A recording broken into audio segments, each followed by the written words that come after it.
Buenas noches. Nos vemos en las urnas el próximo día 10 de noviembre. Noticia de última hora. El rey no propone como candidato a Pedro Sánchez y constata de esta forma la falta de apoyos al candidato socialista. Se termina después de un largo día de ronda de consultas de Su Majestad Felipe VI. Acaba de terminarse hace apenas unos minutos ese encuentro entre la presidenta del Congreso, entre Meritxell Batet y Felipe VI, en el que le ha comunicado que no hay ningún candidato a la investidura. De esta forma, Pedro Sánchez cumple sus deseos, guiado por los sondeos que le hablan de un aumento de electorado en una repetición electoral. Los últimos acontecimientos ya nos lo adelantaban. Esa repetición electoral, los últimos movimientos del ente público de Rosa María Mateo y también la comparecencia de hoy de Albert Rivera. A la espera de la valoración del candidato del líder socialista, del presidente del Gobierno en funciones, que ha vuelto a convocar a los medios de comunicación en el Palacio de la Moncloa. De nuevo, Pedro Sánchez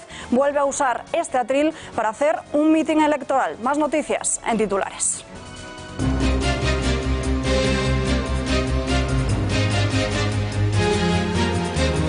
Adiós a todo vehículo con motor en la Puerta del Sol en Madrid. El alcalde Martínez Almeida quiere peatonalizar esta céntrica plaza con más de 500 años de historia. Una medida destinada a cumplir con los objetivos anticontaminación, pero de momento se está estudiando y no se han dado más detalles del mismo. Se abrirá ahora un concurso internacional de ideas para que el kilómetro cero sea totalmente peatonal. Y les puedo anunciar aquí, hoy y ahora, que peatonalizaremos el espacio más emblemático de la ciudad de Madrid, que peatonalizaremos el kilómetro cero de todos los españoles, que peatonalizaremos definitivamente la Puerta del Sol. Iñaki Urdangarín podrá salir de prisión para hacer voluntariado. Lo hará con la oposición de la Fiscalía, 2 días a la semana y durante 8 horas. Va a realizar labores de voluntariado con discapacitados en una entidad religiosa de Pozuelo de Alarcón, en Madrid. El juez toma esta medida atendiendo a su situación de aislamiento. Bueno, es ayudar a gente con discapacidad, con necesidades, y puede aportar no solo la vertiente deportiva, que es algo que él conoce muy bien, sino también siempre pues el poderle ayudar a las personas que tienen algún tipo de problemas. Son ya 7 personas las fallecidas a causa de la Dana. El balance de víctimas se ha elevado hasta este número después de encontrar el cuerpo sin vida del hombre holandés de 66 años desaparecido. El equipo de rescate lo ha localizado en la comarca alicantina de Vega Baja. Ahora toca evaluar los daños para poder cuantificar económicamente las ayudas y también para saber si se declaran finalmente zonas de catástrofe. Alerta sanitaria en Madrid. Ojo, los cero positivos y A positivo. Los hospitales de la comunidad tienen las reservas de estos 2 grupos sanguíneos en alerta roja debido a un incidente registrado este último fin de semana. También se necesitan donaciones de los grupos cero negativo, AB negativo y B negativo, que se encuentran en alerta amarilla. No lo duden, si residen en Madrid, acudan a su centro más cercano o a las unidades móviles. 5 meses después, repetición electoral en Israel. La cita con las urnas del pasado mes de abril de una mayoría muy ajustada a Netanyahu, que no logró llegar a firmar acuerdo alguno para formar gobierno. A las 7 de la mañana comenzaba la jornada electoral para que los más de 6 millones de israelíes desbloqueen esta situación.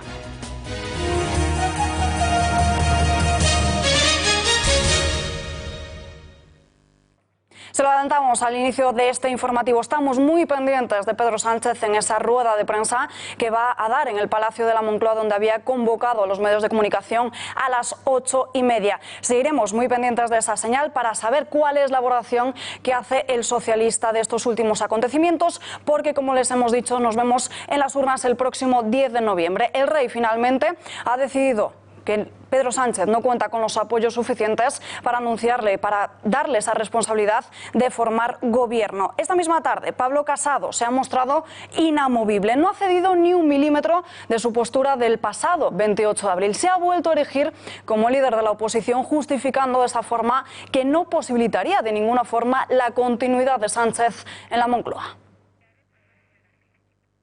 Y Albert Rivera, que durante todo este tiempo ha llevado el no es no como lema y bandera, en las últimas horas lo ha intentado todo. Asustan los sondeos que ponen a Ciudadanos, como el gran perdedor, en una repetición electoral.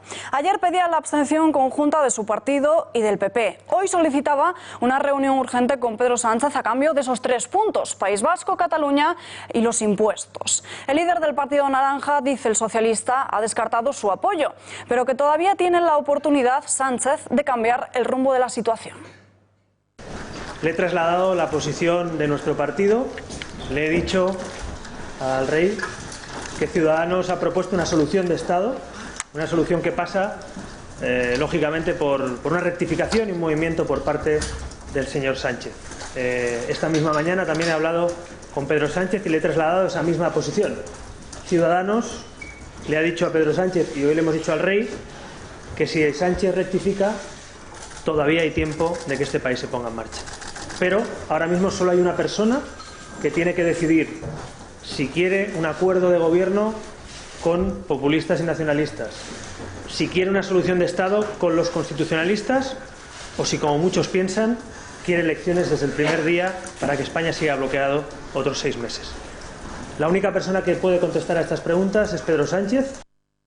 Visto este giro de los acontecimientos, con ese brazo a torcer de Ciudadanos y con la negativa de Sánchez a pactar con Podemos, a juicio de Pablo Iglesias, los deseos del socialista no eran otros que los de volver a las urnas. El líder del Grupo Morado lo tenía claro: hoy vamos a elecciones por culpa del líder del PSOE. Creo que se ha visto algo en las últimas horas, y es que el PSOE prefiere a Ciudadanos como socio que a nosotros. Creo que hay muchos indicativos de eso. Yo sospecho, quizá me equivoco, que lo que ha hecho Rivera es un movimiento que piensa fundamentalmente en las elecciones, a pesar de que el Partido Socialista ha recibido poco menos que con alborozo ese ofrecimiento de Albert Rivera. A propósito del eventual acuerdo entre Ciudadanos y el PSOE, se lo he transmitido al jefe del Estado.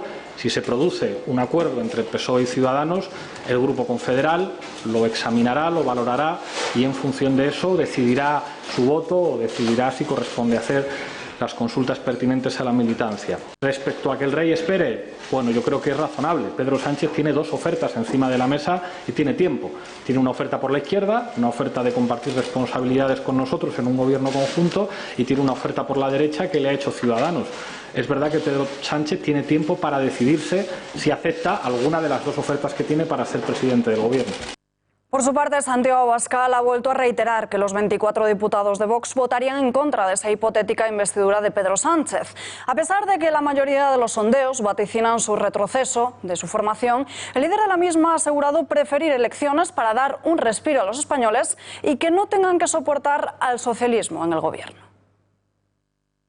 No queremos contribuir a esta ceremonia de la confusión y del desorden en el que se ha convertido la política nacional, y creemos que Vox, con una posición firme, con una posición previsible, está contribuyendo a la estabilidad política, y hemos reiterado a Su Majestad el Rey el sentido contrario de nuestro voto. Yo creo que los españoles comprenderán que, más allá de nuestras diferencias políticas con Pedro Sánchez, no podía ser de otra manera. No nos ha llamado, no nos ha convocado, es más, se ha dirigido a nosotros con todo el desprecio del que ha sido capaz durante sus intervenciones parlamentarias, en las que ni siquiera se dirigía a Vox, sino que hacía alusión a Vox cuando hablaba con otros grupos políticos. Y este no es un gesto de desprecio a los 24 diputados de Vox, sino a los casi 3 millones de españoles que nos han votado. Las elecciones se daban por hecho, por lo menos en Radio Televisión Española. Rosa María Mateo enviaba a los líderes políticos una carta en la que les pedía que elijan el ente público para los debates del próximo 10 de noviembre, mientras Mediaset y A3 Media también se posicionaban. La están viendo en sus pantallas. Asegura la administradora única del ente público que, en vísperas de que se despeje la incógnita sobre el devenir de esta incipiente legislatura y a expensas de la ronda de consultas, los informativos de Radio Televisión Española remitirán a todas las fuerzas políticas una propuesta de debates entre candidatos. Prosigue Mateo afirmando que Radio Televisión Española debe ejercer su función de servicio público, promoviendo el pluralismo, la participación y los demás valores constitucionales y garantizando el acceso de los grupos sociales y políticos significativos. Es decir, que ya preparaban todo para un debate entre los candidatos a elecciones. Hay que recordar que Televisión Española ya licitaba un nuevo decorado por si hubiese esos comicios. El Parlament concede una prestación a Oriol Junqueras y a Jordi Sánchez. Así lo ha decidido hoy la mesa de la Cámara Autonómica, que responde de esta forma a la solicitud de ambos separatistas. Lo pidieron después de dejar el Parlament para ser diputados en el Congreso y han argumentado para ello que no reciben ningún sueldo porque están suspendidos en la Cámara Baja y no han llegado a cobrar nunca. Se trata de un pago que se contempla en el reglamento de la institución y que se da habitualmente a los diputados cuando abandonan su actividad parlamentaria, como un sustituto de la prestación del paro. 13.000 euros va a recibir Junqueras y otros 900 euros Jordi Sánchez. Iñaki Urdangarín saldrá de prisión 2 días a la semana para realizar actividades de voluntariado. Lo hará con la oposición de la Fiscalía. El juez de vigilancia penitenciaria adopta la decisión de autorizar las salidas durante un plazo máximo de 8 horas al día de la prisión abulense de Brieva. El marido de la infanta Cristina cumple en este centro la condena de 5 años y 10 meses desde junio de 2018 por el caso Nos. Podrá desplazarse, como decimos, a la provincia de Madrid a hacer labores de voluntariado con discapacitados en una entidad religiosa de Pozuelo de Alarcón. Con ello, y según el magistrado, se va a evitar la desocialización que comporta el aislamiento del interno. La Secretaría General de Instituciones Penitenciarias rechazó en el mes de agosto la petición y el exduque de Palma recurrió, consiguiendo ahora su propósito. Bueno, es ayudar a gente con discapacidad, con necesidades, y puede aportar no solo la vertiente deportiva, que es algo que él conoce muy bien, sino también siempre pues el poderle ayudar a las personas que tienen algún tipo de problemas. El problema principal es el tema, incluso lo recoge el auto de su señoría, el aislamiento es lo peor. Es uno de los muchos motivos por los que yo voy a verle todo lo que puedo, y ya le digo, voy cada 15 días pues para poder compartir con él el máximo tiempo posible, porque el aislamiento es un problema, sí. Finalmente, Francisco Camps se sentará en el banquillo en la pieza Fitur del caso Gürtel. El expresidente valenciano tendrá que dar explicaciones ante las acusaciones de presunto delito de prevaricación y fraude por el contrato de la empresa de la trama, Orange Market, para el montaje de un expositor del gobierno autonómico en la Feria de Turismo en el año 2009. Anticorrupción solicita 2 años y 6 meses de cárcel para Camps, además de su inhabilitación para cargos durante 10 años. La investigación contra él surgió del juicio de la rama valenciana de Gürtel, cuando algunos acusados, como Álvaro Pérez, más conocido por todos como el Bigotes, y también el exsecretario general del PP en Valencia, Ricardo Costa, le apuntaron como responsable de esas adjudicaciones. A raíz de esas declaraciones, la Fiscalía instó la reapertura de esta pieza. Prisión sin fianza para el autor del triple crimen de Embalga, en Pontevedra. Un divorcio de mutuo acuerdo en enero de 2018 acabó ayer en tragedia, con un triple asesinato. El hombre acabó con la vida de su exmujer, de su excuñada y de su exsuegra delante de sus 2 hijos menores, que tras presenciar los hechos se marcharon corriendo a casa de la vecina. Utilizó un revólver del calibre 32 para el que carecía de licencia. Esta mañana ha llegado a los juzgados de Caldas de Rey, con la cara descubierta, aunque después se ha tapado el rostro. Ha sido recibido a gritos de asesino y desgraciado, por lo que se ha tenido que desplegar un fuerte dispositivo de seguridad. Ahora el auto del juez podría dar lugar a una pena de prisión permanente revisable. Caza al vehículo contaminante en Barcelona. A partir del próximo día 1 de enero, en la ciudad condal no podrán circular alrededor de 50.000 coches. La zona de restricciones será la de baja emisiones y afecta a 5 municipios: L'Hospitalet, Cornellà, Espugles, Sant Adrià y Llobregat. En total, unos 95 kilómetros cuadrados. Al igual que ya han hecho otras ciudades europeas y también Madrid, Barcelona se suma con la entrada en vigor de la CBE, el plan anticontaminación. Con este se pretende reducir en un 30% los niveles. Restricciones en días laborales de 7 de la mañana a 8 de la tarde. Ya por la noche, en fines de semana y festivos, la circulación de esos coches catalogados como más contaminantes no está prohibida. La zona en Barcelona equivale a 20 veces Madrid Central y, según el Ayuntamiento, copia el modelo de otras ciudades como Londres, Berlín o Roma, entre otras. Entra en vigor el próximo día 1 de enero, pero las sanciones se retrasan hasta el mes de abril con multas que varían entre los 200 y los 1.800 euros.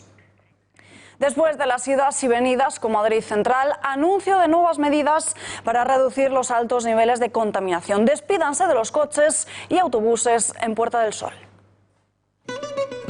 El alcalde de Madrid anuncia una medida estrella para su ciudad. Que peatonalizaremos el espacio más emblemático de la ciudad de Madrid. Que peatonalizaremos el kilómetro cero de todos los españoles.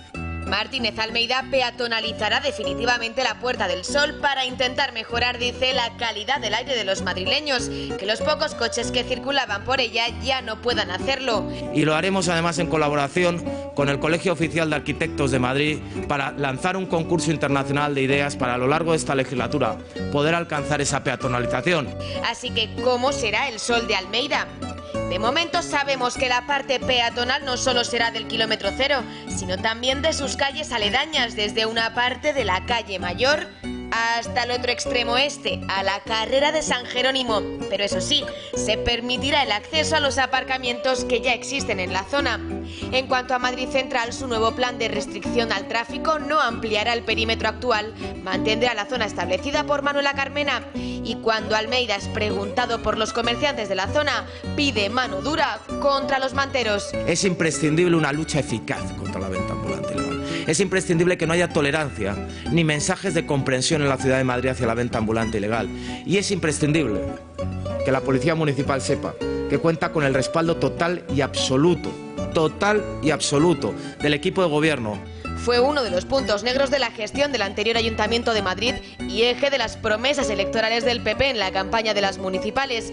En su plan para lavar la imagen del centro de Madrid ha avanzado que se pondrá en marcha en la capital un plan de acción preferente contra la venta ambulante ilegal, interviniendo de forma inmediata y siempre. Que ya está firmada la instrucción que regula la persecución de la venta ambulante ilegal en la ciudad de Madrid por parte de la Policía Municipal. ¿Y qué ocurre con las obras del plan para Plaza de España? Juegos infantiles, zonas de descanso, para patinar y hasta exposiciones. Estas son algunas de las zonas prometidas en esta reestructuración, que tiene un 10% de sus obras paradas desde el mes de agosto. ¿El motivo? El descubrimiento de restos arqueológicos. Una obra más para darle un lavado nuevo de cara al Madrid de Almeida. Y tenemos ya aquí con nosotros a Serafín Giraldo, portavoz de UFP. Serafín, muy buenas noches. Hola, buenas noches. Bueno, ¿qué le parece el plan de acción preferente contra la venta ambulante ilegal de Martínez Almeida? Pues lo que ha hecho es prácticamente recuperar el plan anterior, que el nuevo equipo de gobierno, el anterior a él, lo había sustituido. Y las bases de este plan son sencillas. Agentes de paisano tienen que realizar labores de investigación, se hacen actuaciones en pisos donde se venden, son puntos de venta estos manteros, y colaboración con unidades de investigación. En definitiva, se trata de un plan para evitar la proliferación de la venta ambulante. A mí me parece correcto, porque algo hay que hacer contra este delito. Combatiendo el top manta, ¿también se combaten las mafias ilegales que explotan a todas estas personas? A ver, las mafias es la punta del iceberg, es lo que vemos en la calle y es, en definitiva, lo que hay que combatir, pero no nos debemos olvidar de la parte que no se ve. Mira, la venta ilegal es el primer escalón, o el último, dependiendo de cómo se mire. Estas personas compran en pisos. Y ese es el segundo escalón. Y por último, tiene que haber una labor de investigación para ver la gente que lleva estos productos a esos pisos. Por tanto, podemos hacer 3 escalones. Si combatimos uno, nos quedamos en nada. Hay que combatir los 3. ¿Podríamos decir que hay más falsificaciones en esos pisos que mencionas o en las propias calles de Madrid? Los pisos sencillamente dan venta a los vendedores de la calle.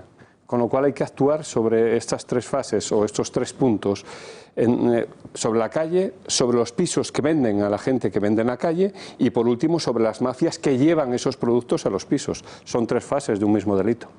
Otro asunto muy polémico durante estos días en torno a los programas de televisión que van a las cárceles para realizar entrevistas. ¿Cómo funciona? ¿Quién tiene la última palabra? ¿Cómo se hace esto? Claro, aquí hay que distinguir y creo que es lo que no se ha dicho. Vamos a tratar de aclararlo en este programa. Vamos a ver, cuando un particular va a una cárcel tiene que cumplir los protocolos.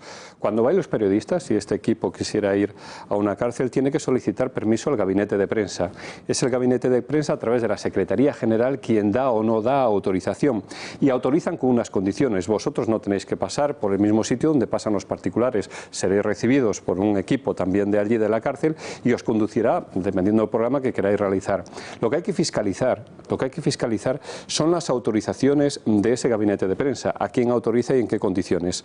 Eso es lo que hay que fiscalizar, pero desde luego yo creo que es secundario si se entra por un lado o se entra por otro, porque hay controles, pero los controles, vuelvo a repetir, son diferentes para vosotros los periodistas. Si vais a hacer una investigación, si vais a hacer un reportaje que para un particular. ¿Pero de quién depende ese gabinete? De gabinete de prensa depende de instituciones penitenciarias. Las instituciones penitenciarias de cada comunidad autónoma. De cada comunidad autónoma, efectivamente. ¿Qué competencias tiene, por ejemplo, la Generalitat? Todas. O sea, esta tarde lo comentaba también con un compañero que trabaja en prisiones y me dice, bueno, la Generalitat y las prisiones de Cataluña prácticamente son prisiones de un país aparte, no tienen nada que ver con las prisiones del resto de España. ¿Por qué? Porque instituciones penitenciarias está transferido, es una competencia transferida a la comunidad autónoma de Cataluña e incluso el movimiento, fíjate, el movimiento de funcionarios desde una cárcel, desde Extremera, desde cualquier cárcel de España, a Cataluña les exige aprender el catalán y otras condiciones que desde luego hacen muy difícil que el movimiento interno de funcionarios entre las cárceles. Las competencias en materia de prisiones en Cataluña son de la comunidad catalana. Nos vamos ahora hasta Pontevedra, hasta Valga. El hombre mató a la que fuera su mujer, a la madre y la hermana de esta, y fue encima delante de sus propios hijos. ¿Pero qué pasa ahora con estos niños? Pues también está transferida la custodia de las autonomías. Son los servicios sociales de las comunidades autónomas las que tienen competencia en materia de protección de menores. Son ellas las que tienen que acoger, que tutorizar, que velar por estos menores. Es igual que los menas cuando llegan a España, quedan bajo su custodia. Otra cosa muy diferente es que algún familiar con derecho, conforme al derecho civil, quieran pedir la tutela. En este caso existiría un procedimiento judicial. De una parte estaría la comunidad autónoma y de otra parte estarían los derechos de ese familiar y sería el juez quien decide, pero la primera medida es que estos menores pasan a la comunidad autónoma. Es decir, que mientras ese juez no toma una decisión respondiendo a la petición de un familiar, los niños estarían bajo la custodia de la comunidad autónoma. Sí, en centros de menores, en centros no de menores, sino en centros adecuados y tutorizados por agentes de la comunidad autónoma, servicios sociales de esa comunidad. Y ya nos vamos fuera de nuestras fronteras, porque los marroquíes han comenzado a instalar las concertinas, pero en su lado de la valla, en Ceuta y Melilla. Cada vez que un político, no que un policía, cada vez que un político habla de concertinas, piensa que está realizando una labor hipócrita. Nadie quiere las concertinas, nadie, absolutamente nadie. Ningún político la quiere, ningún policía, ningún ciudadano. Tampoco imagino que quieran ver a una persona colgada de una concertina pues sangrando. Pero las concertinas hay que sustituirlas por algo. Y hay, por ejemplo, un muro y además con el personal adecuado para el servicio de vigilancia de ese muro. Ahora, dar a otro país, como parece ser que se ha hecho, dinero para que en su propio territorio instale concertinas y esas personas no consigan entrar a España, es un poco lo que hacían los mercenarios en las fronteras en la época del Imperio Romano, es dejar tus fronteras al arbitrio de mercenarios. En definitiva, las concertinas no las queremos nadie, pero hay que poner sustitutos para evitarlo, o al menos aclarar la política de inmigración que se quiere, si es de puertas abiertas o es sencillamente hacer una política de inmigración legal. Vuelvo a incidir, ya no se ven concertinas en España, pero han pagado para ponerlas en Marruecos. El problema es el mismo. Es decir, que comparte esa petición que realizaba Vox a principios de esta semana de levantar un muro y de dotar a los agentes con más ayudas para que puedan realizar su trabajo. Es una forma de sustituir las concertinas. Yo no estoy de acuerdo con las concertinas, pero hay que buscar otra solución.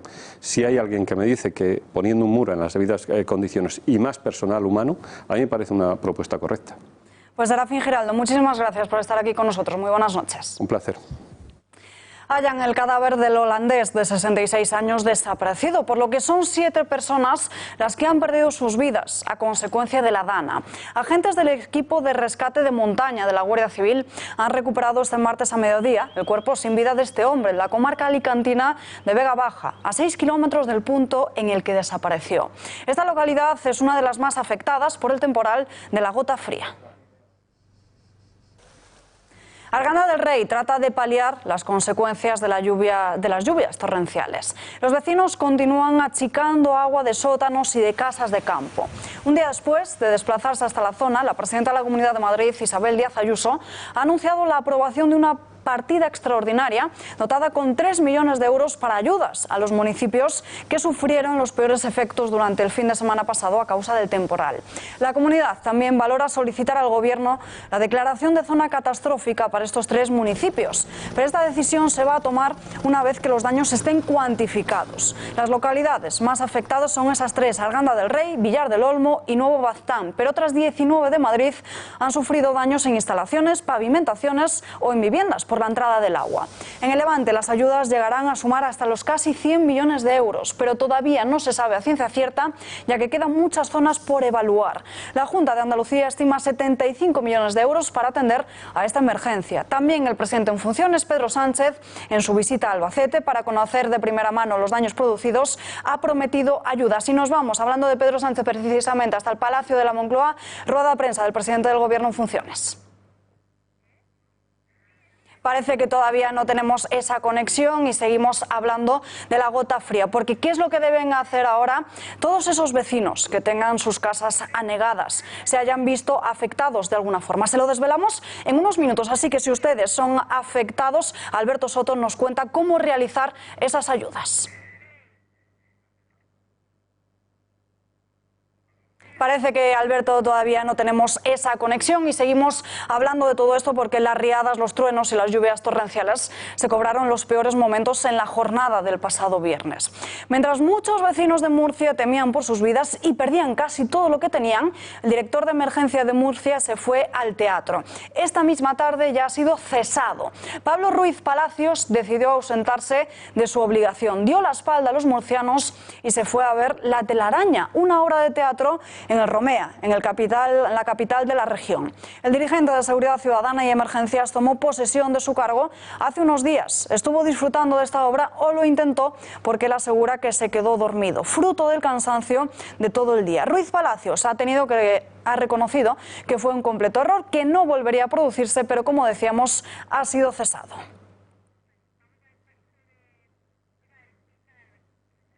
¿Pero qué deben hacer ahora todos esos afectados? Alberto Soto, muy buenas noches.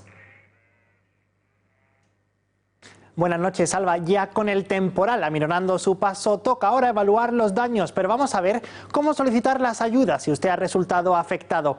La gota fría ha azotado de forma catastrófica a todo el sureste peninsular. Lluvias torrenciales y ríos desbordados que han arrasado con todo y dejado cientos de vehículos, casas y negocios devastados y pérdidas millonarias. Las indemnizaciones por acontecimientos extraordinarios se gestionan desde el Consorcio de Compensación de Seguros, un organismo estatal al que va destinado una parte del dinero de las pólizas suscritas, ya que por lo general los daños en el vehículo debidos a fenómenos meteorológicos extremos no están cubiertos por el seguro del coche, aunque este sea a todo riesgo. Estarían catalogados como tal las inundaciones y vientos de rachas superiores a 120 km por hora, excepto el granizo, la lluvia directa caída sobre el bien asegurado o el peso de la nieve.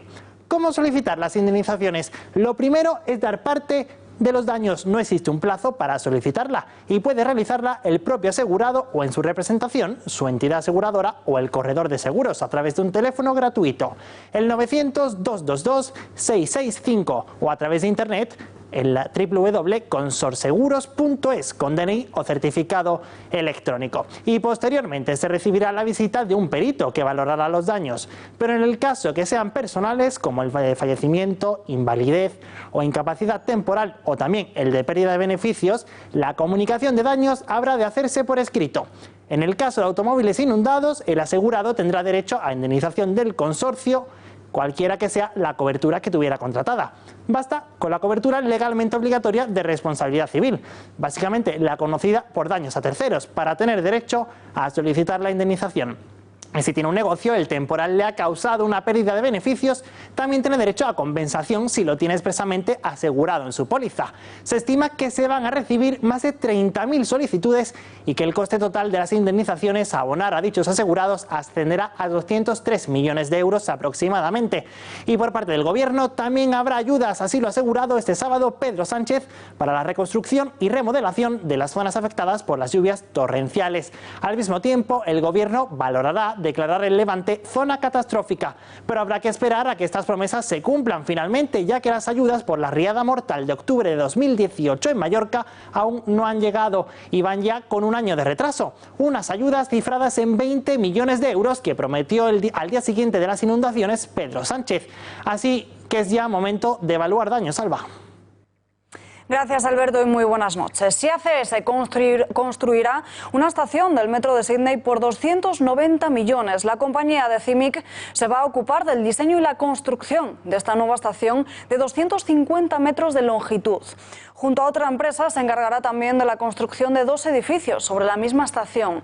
Serán de 39 pisos cada uno y comprenderán con espacios comerciales. Se esperan que los trabajos comiencen el próximo año y terminen en el 2030. El director ejecutivo del grupo CIMIC asegura que sus habilidades multidisciplinarias serán fundamentales para este proyecto en el transporte público en el corazón del distrito financiero de Sídney. De esta forma, ACS continúa engrosando su cartera de obras en Australia, un mercado estratégico que actualmente supone una segunda fuente de ingresos del grupo por detrás de Norteamérica. Cuyo resultado acaba de hacer público tanto la Casa Real como también la presidenta del Congreso de los Diputados. Y el resultado es claro, no hay una mayoría en el Congreso de los Diputados que garantice la formación de un gobierno, por lo que el país se ve abocado a una repetición electoral el próximo día 10 de noviembre. En este sentido, quisiera compartir con el país, como presidente del Gobierno en funciones y también como líder del partido más votado el pasado 28 de abril, mi visión de lo acontecido y las lecciones a extraer del bloqueo institucional que ha sufrido el país durante estos últimos meses. En primer lugar, hay que recordar algo evidente, y es que los españoles ya hablaron, y hablaron claro. Hablaron claro el pasado mes de abril y hablaron aún más claro el pasado mes de mayo. Frente a la disyuntiva que se planteó en esas elecciones del mes de abril entre el Partido Socialista y el bloque conservador formado por las 3 fuerzas políticas y que consistió en elegir entre avanzar o retroceder a tiempos de injusticia social, de corrupción y de crispación, los españoles eligieron avanzar. Eligieron avanzar sin aventuras. Eligieron avanzar con seguridad, con moderación. Votaron un gobierno progresista, cuya estabilidad dependiera de fuerzas no independentistas.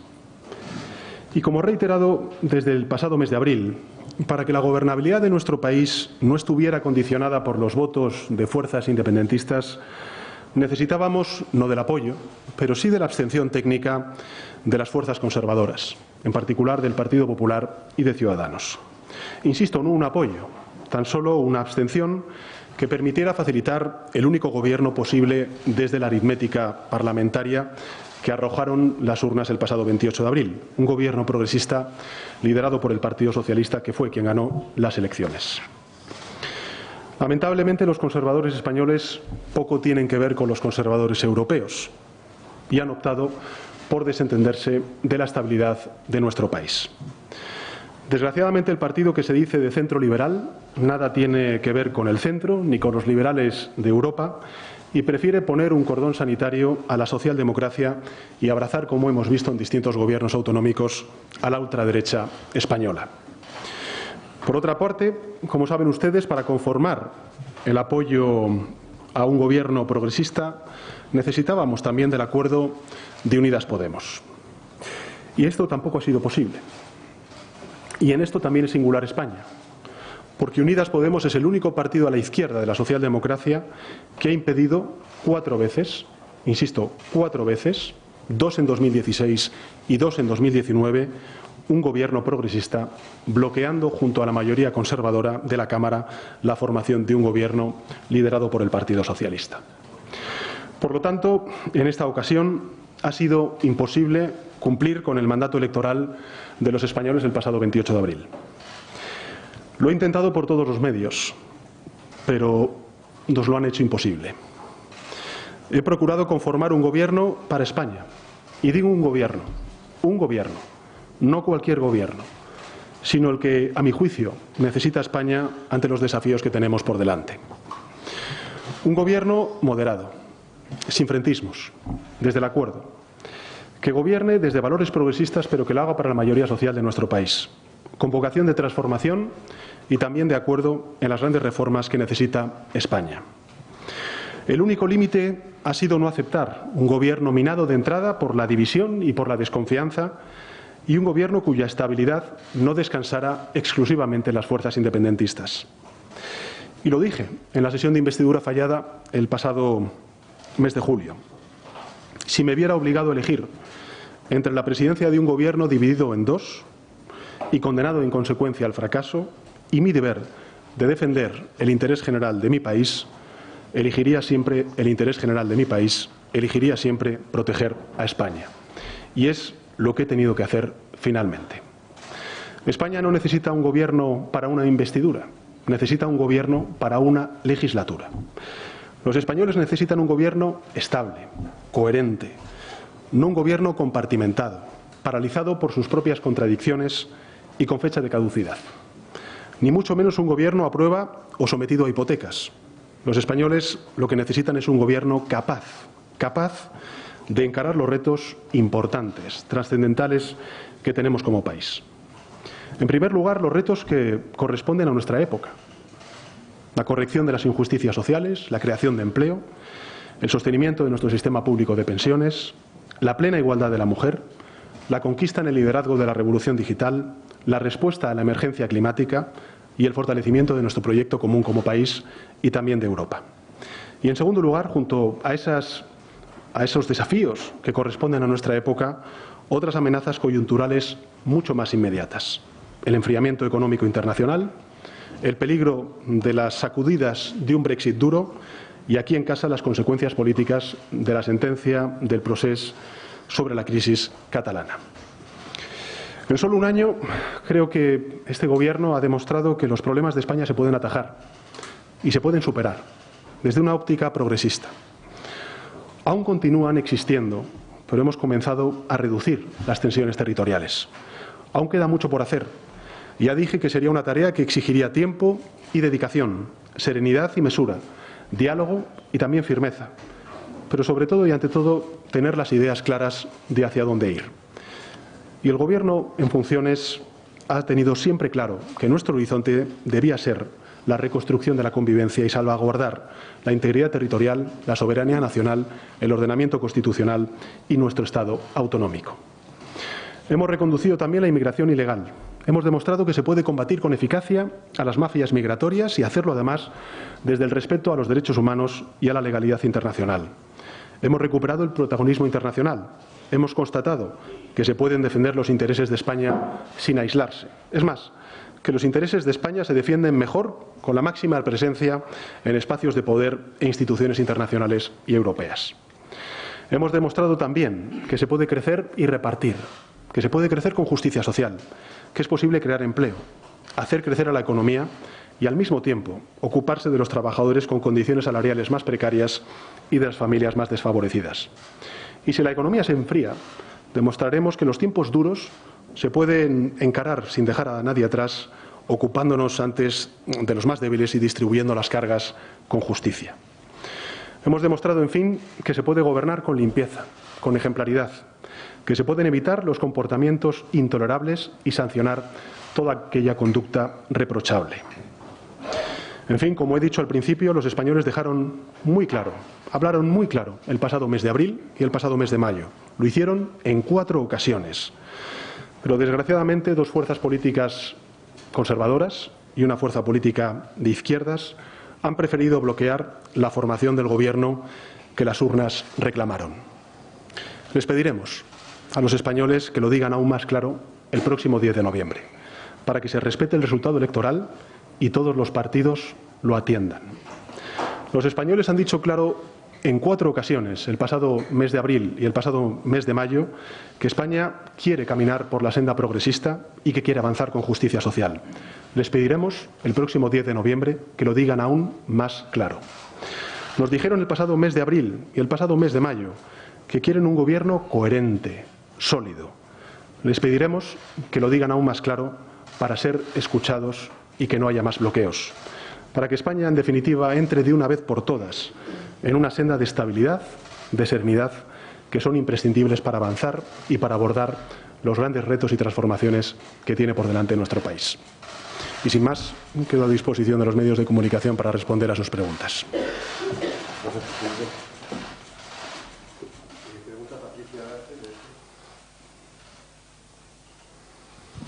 Sí, buenas noches, presidente.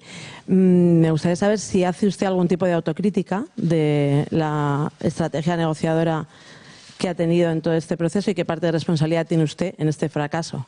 Y luego también querría saber, tanto Albert Rivera como Pablo Iglesias han dicho que aún hay tiempo, tiempo legal para una investidura. Si cree usted que ese margen existe o esto ya se ha acabado. Bueno, gracias Patricia por su pregunta. En primer lugar, por responder a la última de las cuestiones, decir que después de la investidura fallida del mes de julio, todos conocemos cuál es el procedimiento, no soy candidato y por tanto se es candidato cuando se tiene precisamente la designación, en este caso por parte del jefe del Estado.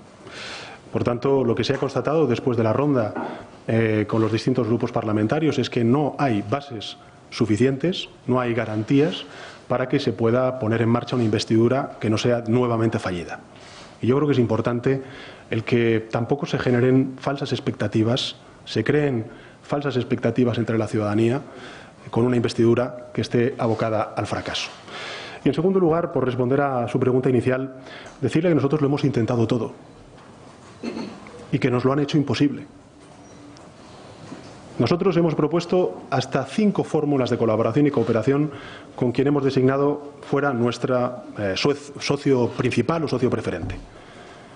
Un gobierno solitario con el apoyo de Unidas Podemos desde fuera, un gobierno con la aportación de independientes de reconocido prestigio de Unidas Podemos dentro del gobierno, un gobierno de coalición, un gobierno de cooperación, un gobierno con la creación de una comisión parlamentaria y también una oficina específica dentro del Ministerio de Hacienda para responder a las principales cuestiones que planteaba Unidas Podemos en cuanto a la desconfianza y la exigencia de cumplir con los acuerdos marcados en esa hoja de ruta progresista que les planteamos, y a todas ha dicho que no.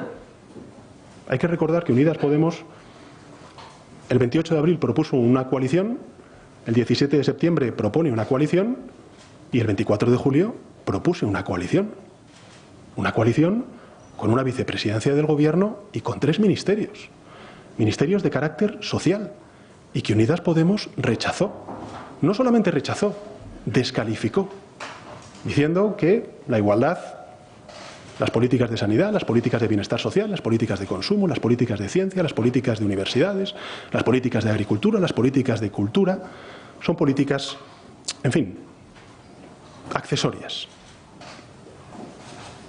Por tanto, creo que desde el Partido Socialista entendimos que no contábamos con una mayoría absoluta y que por tanto teníamos que tender puentes con aquellas fuerzas políticas que lógicamente pudieran estar interesadas en poner en marcha una legislatura progresista con un gobierno progresista. Y eso es lo que hicimos. Propusimos un gobierno progresista que no dependiera de fuerzas independentistas. Y desgraciadamente ni el Partido Popular ni Ciudadanos, que además saben perfectamente que no hay una mayoría parlamentaria alternativa a un gobierno liderado por el Partido Socialista, han bloqueado esa investidura y, de manera reincidente, el señor Iglesias, no 2 veces en 2016, sino otras 2 veces en 2019, ha impedido, ha bloqueado con su abstención, no con su voto en contra, pero con su abstención, la formación de un gobierno progresista. Por tanto, por eso he dicho que el señor Iglesias va camino de un récord.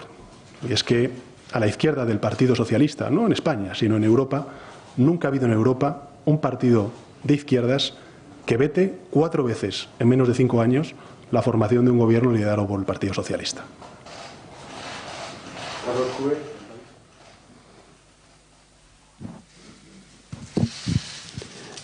Si, presidente, todo indica que los 4 grandes líderes van a repetir como candidatos, ¿por qué tendrían los españoles que votar a los mismos líderes que no han sido capaces de desbloquear la situación y esperar una solución diferente? Y en concreto, ¿por qué usted espera que después de las elecciones haya algo diferente de lo que hemos tenido? Gracias.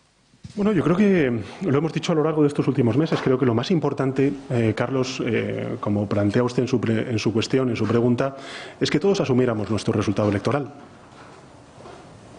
Todas las fuerzas políticas supiéramos exactamente dónde nos ha situado la ciudadanía con su voto. El Partido Socialista, con un 28,5%, casi un 29%, fue la primera fuerza más votada, con 123 escaños, lejos en consecuencia de los 176 escaños que necesitamos para la mayoría absoluta, y por tanto siendo muy conscientes de que necesitábamos acordar con otras fuerzas parlamentarias. Y así lo intentamos. Incluso haciendo algo que yo no tenía inicialmente previsto, como era proponer un gobierno de coalición. Hasta ahí llegamos incluso. Siendo conscientes también de que España no necesita cualquier tipo de gobierno, sino un gobierno estable, duradero, no dos gobiernos en uno, no un cogobierno, reconocer la legitimidad de la fuerza política que ha ganado las elecciones, saber que se necesitan para los desafíos que tenemos por delante, lo he dicho antes, de nuestra propia época, pero también los más inminentes, como es el Brexit o las consecuencias políticas que pueda tener la sentencia del procés en Cataluña durante el mes de octubre, en el otoño de este año. Bueno, que necesitábamos un gobierno coherente, fuerte, estable, que España viene atravesando 5 años de fuerte inestabilidad, como consecuencia de todas las injusticias sociales aderezadas por los casos de corrupción que ahora mismo están siendo investigados en el Tribunal Supremo y en la justicia de nuestro país. Eso es lo que hemos hecho. Eso es lo que hemos hecho. Asumir nuestro resultado electoral. Lo han asumido el resto de fuerzas políticas.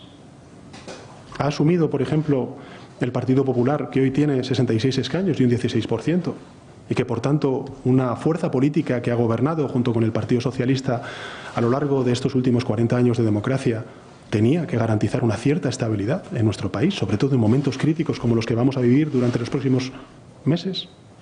Yo lo dejo a la consideración de la ciudadanía. ¿Ha asumido Ciudadanos su papel?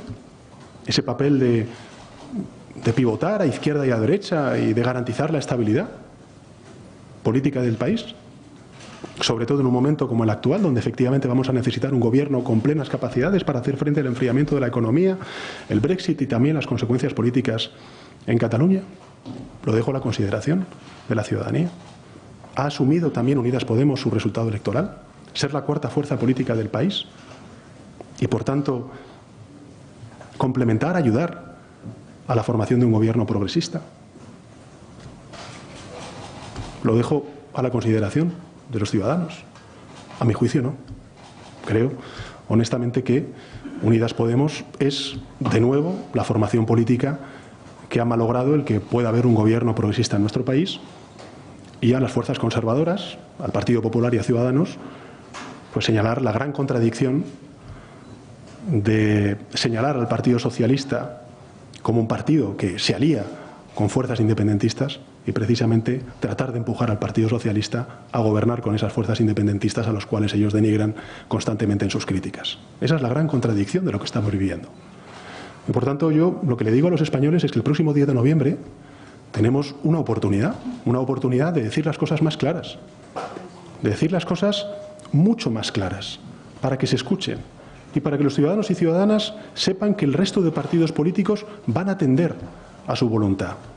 Y es que haya un gobierno moderado, progresista, que tienda puentes, que no construya frentes y que haga frente precisamente a los desafíos que tiene nuestro país. Pero insisto, eso será lo que tengan que elegir los españoles el próximo 10 de noviembre. Sí, presidente. Podemos ya ha anunciado que va a insistir en el gobierno de coalición después del 10 de noviembre y que usted nos ha dejado claro en esta comparecencia y a lo largo de estas semanas que no es partidario de esta fórmula. Si después de una nueva repetición electoral los votos de Unidas Podemos siguen siendo necesarios para la gobernabilidad de España, ¿usted entonces valorará que entre en el Consejo de Ministros o esta fórmula de la coalición queda definitivamente orillada? Bueno, gracias, Marisol. Vamos a ver. En primer lugar, creo que todos los partidos políticos se van a tener que explicar durante las próximas semanas. Y singularmente Unidas Podemos, porque, insisto, es la cuarta vez en estos últimos 5 años que impide que haya un gobierno progresista en nuestro país liderado por el Partido Socialista. Lo dije en el Congreso de los Diputados, en mi última comparecencia, no había solamente una forma de entendernos y de colaborar y acordar con Unidas Podemos. Es más, vuelvo a repetirlo, es que yo propuse un gobierno de coalición a Unidas Podemos que ellos rechazaron. Un gobierno de coalición donde se les cedía el Ministerio de Sanidad y Consumo, el Ministerio de Igualdad, el Ministerio de Ciencias y Universidades y una vicepresidencia de la que dependía la gestión de la política de dependencia y las políticas sociales de este país. Y dijeron que no. Y dijeron que no. Por tanto, pues lo que tengo que decirle es que nosotros lo que vamos a defender es lo que hemos venido defendiendo durante estos últimos meses. Que España necesita un gobierno que necesita un gobierno estable, que no necesita dos gobiernos en uno, que no tenemos ni necesitamos un gobierno en prácticas, en pruebas, que necesitamos un gobierno que dure, que tenga una legislatura estable, con un apoyo parlamentario estable, sólido, amplio, y que si los españoles lo que han visto es que Unidas Podemos ha bloqueado, junto con la derecha, la formación de ese gobierno que tiene y tenía una mayoría parlamentaria amplia en el Congreso para poder echar adelante, pues espero que esa mayoría parlamentaria se la den al Partido Socialista para que no haya más bloqueos a partir del próximo 10 de noviembre.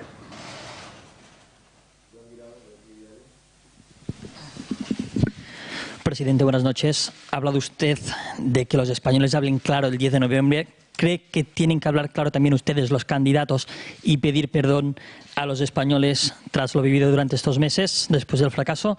Y en particular usted, si no consigue ser presidente del Gobierno tras el 10 de noviembre, ¿dimitirá como líder del Partido Socialista? Pues mire, yo soy el representante de la fuerza más votada.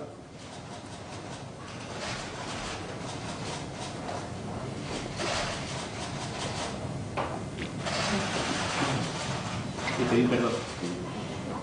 Si tiene que pedir perdón. Bien, sí, le estoy respondiendo a él, ¿no? En todo caso, lo que le diré es que todos tenemos que explicar a los ciudadanos cuál ha sido nuestra posición. Y yo creo que los ciudadanos entienden perfectamente cuál ha sido la posición del Gobierno de España y de mi persona. Lo he dicho antes, España necesita un gobierno, pero no cualquier gobierno. Necesita un gobierno estable, duradero, coherente, único. No dos gobiernos en uno, que es lo que se proponía por parte de Unidas Podemos. Muchas gracias.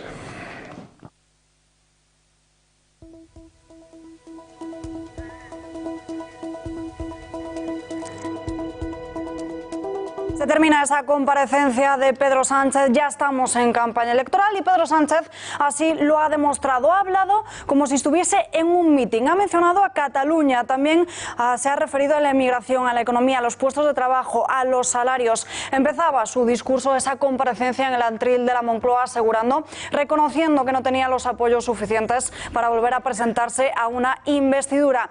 Echaba balones fuera, decía que lo había intentado todo y culpaba a dos bandas, por un lado a PP y Ciudadanos de no dar esa abstención técnica finalmente, y también a Pablo Iglesias, a Podemos, por no ceder y por seguir enrocado en la idea de un gobierno de coalición. Todos los titulares de Pedro Sánchez esta noche en El Gato al Agua con el mejor análisis. Nosotros nos despedimos ya, les dejamos hasta mañana a las 8:30 con más información. Gracias y muy buenas noches.